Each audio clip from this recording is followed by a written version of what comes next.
Hi hello నమస్తే welcome back to our channel. మరొక interesting and easy రెసిపీతో మీ ముందుకైతే వచ్చేసాను. ఈరోజు వీడియోలో మనం జున్ను పౌడర్తో జున్ను ఎలా ప్రిపేర్ చేసుకోవాలో చూద్దాము. చాలా తక్కువ ఇంగ్రీడియంట్స్తో తక్కువ టైంలో చాలా ఈజీగా ఈ జున్నును ప్రిపేర్ చేసుకోవచ్చు. ఈ ఇన్స్టెంట్ జున్ను ప్రిపేర్ చేయడానికి మనకి కావాల్సిన ఇంగ్రీడియంట్స్ వచ్చేసి బెల్లం, జున్ను పౌడర్ అండి.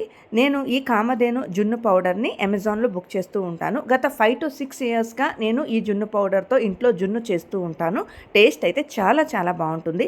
ఇది ఒక ప్యాకెట్ వచ్చేసి 100 గ్రామ్స్ ఉంటుంది. ఈ 100 గ్రామ్స్ ఒక ప్యాకెట్కి మనం 1/2 లీటర్ మిల్క్ అయితే యాడ్ చేసుకోవాలి. మేము ప్యాకెట్ మిల్క్ వాడతాం కాబట్టి నేనైతే ఈరోజు హెరిటేజ్ మిల్క్ అయితే వాడుతున్నాను.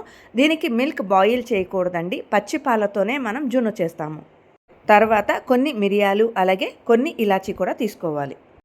ఇంతేనండి, చాలా తక్కువ ఇంగ్రీడియంట్స్తో తక్కువ టైంలో చాలా ఈజీగా ఎంతో టేస్టీగా ఉండే ఇన్స్టెంట్ జున్నుని ప్రిపేర్ చేసుకోవచ్చు.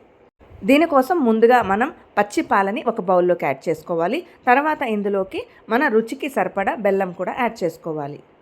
బెల్లం అంతా కూడా మిల్క్లో కలిసిపోయేటట్టుగా ఈ మిక్చర్ని బాగా కలుపుకోవాలి. తర్వాత ఇందులోకి కామధేను జున్ను పౌడర్ని కూడా యాడ్ చేసుకోవాలి. 1/2 లీటర్ పచ్చిపాలకి ఖచ్చితంగా మనం 100 గ్రామ్స్ ఈ జున్ను పౌడర్ని అయితే కంప్లీట్గా యాడ్ చేసేసుకోవాలి.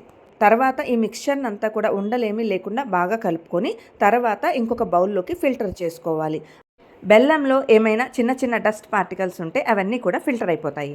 తర్వాత యాలకులు, మిరియాలని ఇలాగ పౌడర్ లాగా చేసుకొని మనం ఫిల్టర్ చేసుకున్న మిక్చర్ పైన స్ప్రింకిల్ చేసుకోవాలి. తర్వాత ప్రెషర్ కుక్కర్లో అడుగున కొద్దిగా వాటర్ యాడ్ చేసుకొని మనం మిల్క్ మిక్చర్ని ఫిల్టర్ చేసిన బౌల్ని ఇందులో ప్లేస్ చేసి ఇడ్లీని ఉడికించినట్టుగా ఒక 10 to 15 మినిట్స్ పాటు ఉడికించుకోవాలి. ఇంతేనండి, ఒక 15 మినిట్స్ పాటు మనం ఆవిరి పైన ఉడికించుకున్న తర్వాత ఎంతో టేస్టీ అయిన జున్ను రెడీ అయిపోయినట్టే. జున్ను ఎప్పుడు కూడా వేడిగా సర్వ్ చేయకూడదండి, కంప్లీట్గా కూల్ అయిన తర్వాత మాత్రమే సర్వ్ చేసుకోవాలి. ఇష్టం ఉన్న వాళ్ళు ఈ జున్నుని ఫ్రిడ్జ్లో పెట్టుకొని చల్లగా కూడా సర్వ్ చేసుకోవచ్చు. జున్ను పర్ఫెక్ట్గా కుక్ అయిందా లేదా అని తెలుసుకోవడానికి మనం ఒక చాకును తీసుకొని ఈ జున్ను లోపలికి గుచ్చి చూడాలి. చాకు నీట్గా ఏమీ అంటుకోకుండా బయటకు వచ్చింది అంటే జున్ను పర్ఫెక్ట్గా కుక్ అయిపోయినట్టే. ఒకవేళ చాకుకి ఇంకా అంటుతూ ఉన్నట్టయితే ఇంకొక 5 to 10 మినిట్స్ వరకు ఉడికిస్తే సరిపోతుంది. మన చాకు చాలా క్లీన్గా బయటకు వచ్చింది కాబట్టి జున్ను పర్ఫెక్ట్గా ఉడికిపోయినట్టే. జున్ను పాలు అందుబాటులో లేని వాళ్ళు కూడా ఈ జున్ను పౌడర్తో జున్ను చేసుకుని జున్ను టేస్ట్ని ఆస్వాదించవచ్చు. నేను ఈ కామధేను జున్ను పౌడర్ అమెజాన్ లింక్ వచ్చేసి డిస్క్రిప్షన్లో షేర్ చేస్తాను. ఎవరికైనా కావాలంటే ఒకసారి చెక్ చేయండి. ఎంతో టేస్టీగా ఉండే ఈ జున్ను రెసిపీని మీరు కూడా ఒకసారి ట్రై చేయండి. మీకు ఎలా కుదిరిందో నా కామెంట్ సెక్షన్లో తప్పకుండా కామెంట్ చేయండి.